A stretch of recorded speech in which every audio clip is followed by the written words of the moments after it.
ನಮಸ್ಕಾರ, ನಮ್ಮ ಚಾನಲ್ಗೆ ಸ್ವಾಗತ. ನಾನಿವತ್ತು ಬೀಟ್ರೂಟ್ ಪಲ್ಯ ಮಾಡ್ತಾಯಿದ್ದೀನಿ. ಬೀಟ್ರೂಟ್ ಪಲ್ಯ ಮಾಡೋಕ್ಕೆ ಒಂದೇ ಒಂದು ಬೀಟ್ರೂಟ್ ತೊಗೊಂಡಿದ್ದು, 1-2 ಟೇಬಲ್ ಸ್ಪೂನಷ್ಟು ಎಣ್ಣೆ ಹಾಕ್ಕೊಂಡಿದ್ದೀನಿ. ಇವಾಗ ಸ್ಟವ್ ಹಚ್ಕೊಳ್ಳೋಣ. ಸಣ್ಣ ಉರಿ ಇಟ್ಕೊಂಡಿದ್ದೀನಿ. ಇವಾಗ ಇದಕ್ಕೆ ಒಂದು ಈರುಳ್ಳಿ ಕಟ್ ಮಾಡಿ ಇಟ್ಕೊಂಡಿದ್ದೀನಿ ಇದಕ್ಕೆ ಹಾಕೋಕ್ಕೆ.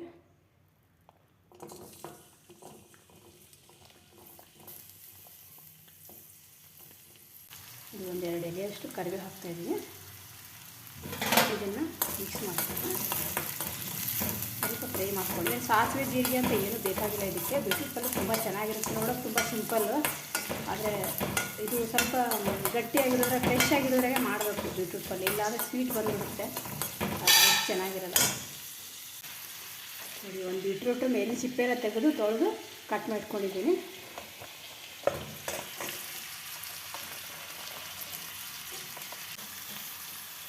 ಖಾರದ ಪುಡಿ ಹಾಕೋತಾ ಇದ್ದೀನಿ. ರುಚಿ ತಕ್ಕಷ್ಟು ನೋಡ್ಕೊಂಡು ಹಾಕೊಳ್ಳಿ. ನೀವು ಎಷ್ಟು ಬೀಟ್ರೂಟ್ ತೊಗೊಂಡಿರ್ತೀರ ಅಂತ ಅದರ ಮೇಲೆ. ಒಂದು ಬೀಟ್ರೂಟ್ ತೊಗೊಂಡಿದ್ದೀನಿ ನಾನು, ಚಿಕ್ಕದು.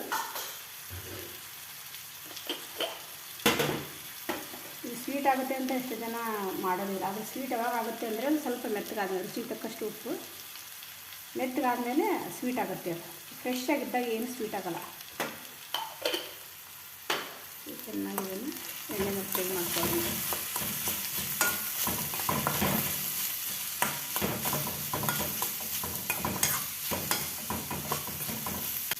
ಸ್ವಲ್ಪ ಲಿಂಬೆ ರಸ, ಚೆನ್ನಾಗಿ ಎಣ್ಣೆಯಲ್ಲಿ ಫ್ರೈ ಮಾಡಿ ಆದಮೇಲೆ ಸ್ವಲ್ಪ ಲಿಂಬೆ ರಸ ಹಾಕೋಬೇಕು.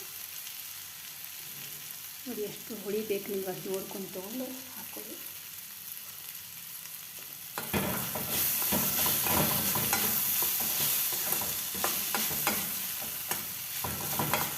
ಇವಾಗ ನೀರು ಹಾಕ್ತಾಯಿದ್ದೀನಿ. ಈ ಬೀಟ್ರೂಟ್ ಮೆತ್ತಗಾಗೋವರೆಗೂ ಸ್ವಲ್ಪ ಬೇಯಿಸ್ಕೊಳ್ಳೋಣ. ಇದಕ್ಕೆ ಇನ್ನೊಂದು ಸ್ವಲ್ಪ ಹಾಕ್ತಾಯಿದ್ದೀನಿ. ಒಬ್ಬೊಬ್ಬರು ಬೇಯಿಸಿ ಕೂಡ ಮಾಡ್ತಾರೆ ಬೀಟ್ರೂಟ್ನ. ನಾನು ಬೇಯಿಸೋದಿಲ್ಲ, ಯಾಕೆ ಬೇಯಿಸಿದ್ರೆ ಕಲರೆಲ್ಲ ಅದರಲ್ಲಿ ಹೋಗ್ಬಿಡುತ್ತೆ ಅಂತ ಹಸಿದೇ ಕಟ್ ಮಾಡಿ ಮಾಡೋದು. ಇವಾಗ ಮೆತ್ತಗಾಗೋ ತನಕ ಮುಚ್ಚಿ ಬೇಯಿಸ್ಕೊಳ್ಳೋಣ. ನೋಡಿ, ಪಲ್ಯ ಬೆಂದಿದೆ. ಇವಾಗ ಇದು ಕಡಲೆ ಬೀಜದ ಪುಡಿ. ಇದನ್ನು ನಾನು ಮಿಕ್ಸಿ ಹಾಕಿ ಫ್ರಿಜ್ಜಲ್ಲಿ ಇಟ್ಟಿರ್ತೀನಿ. ಕಡಲೆ ಬೀಜ ಹುರಿದು ಸಿಪ್ಪೆ ತೆಗೆದು ಮಿಕ್ಸಿ ಹಾಕಿಟ್ಟಿರ್ತೀನಿ. ನೀವು ಬೇಕಿದ್ರೆ ಹುರಿದು ಕಡಲೆ ಬೀಜ ಇದ್ದರೆ ಒಂದು ಮುಷ್ಟಿಯಷ್ಟು ತೊಗೊಂಡು ಕುಟ್ಟಳಿಗೆನಲ್ಲಿ ಕುಟ್ಟಿಬಿಟ್ಟು ಪೌಡ್ರ್ ಥರ ಮಾಡಿ ಹಾಕ್ಬೋದು. ಇದೊಂದು ಸ್ವಲ್ಪ ಹಾಕೋತಾ ಇದ್ದೀನಿ.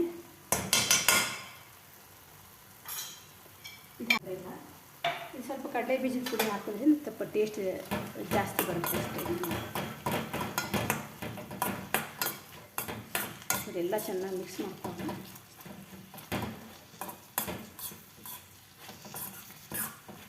ಮಸ್ತಾಗಿರುವಂಥ ಬೀಟ್ರೂಟ್ ಪಲ್ಯ ರೆಡಿಯಾಗಿದೆ. ಇನ್ನೊಂದು ಸ್ವಲ್ಪ ನೀರು ಮಿಕ್ಸ್ ಮಾಡ್ಕೊಳ್ಳೋಣ, ರಸ ಬೇಕು ಅಂದರೆ. ಇಲ್ಲ ನೀವು ಇದಕ್ಕೆ ಡ್ರೈ ನೀರಿರಲಿ ಅಂದರೆ ಹಾಗೆ ಕೂಡ ನೀವು ಬಿಡ್ಬೋದು. ಸ್ವಲ್ಪ ನೀರು ಹಾಕ್ತಾಯಿದ್ದೀನಿ. ಹಾಕಿ ಒಂದು 5 ನಿಮಿಷ ಬೇಯಿಸ್ಕೊಂಡು ಆಫ್ ಮಾಡೋಣ.